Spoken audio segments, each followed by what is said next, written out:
Terungkap sosok siswa SMK yang ditemukan tewas di kebun sawit dengan jasad membusuk penuh belatung.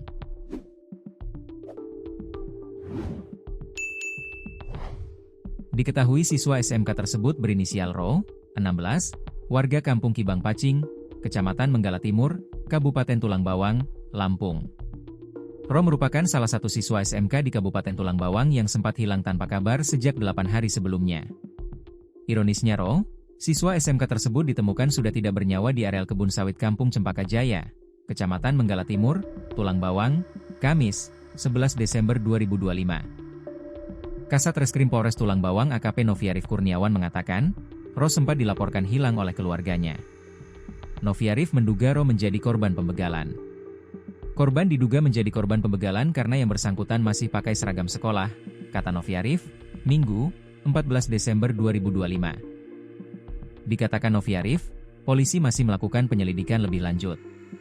Pihaknya belum dapat memastikan motif pembunuhan tersebut. Kami belum mendapat pastikan peristiwa tersebut apakah pembegalan atau motif lainnya. Kami belum bisa menyimpulkan dan saat ini masih didalami, beber Noviarif. Ia mengatakan, korban diduga kuat korban pembegalan karena sepeda motor dan ponselnya hilang. Sementara beberapa harta benda korban, seperti sepeda motor dan ponsel, diketahui hilang, katanya. Dari hasil penyelidikan polisi, korban sempat dilaporkan menghilang sejak Rabu, 3 Desember 2025. Ketika itu, korban terakhir terlihat mengendarai sepeda motor Honda Vario. Apakah ini pembegalan atau motif lain? Belum bisa kami simpulkan. Masih kami dalami, katanya. Sebelumnya seorang mandor perkebunan sawit menemukan jasad korban tergeletak di kebun dengan kondisi membusuk. Mandor tersebut mencium bau busuk saat melintas dalam area perkebunan. Dia langsung melaporkan ke pihak perusahaan hingga diteruskan ke pihak desa.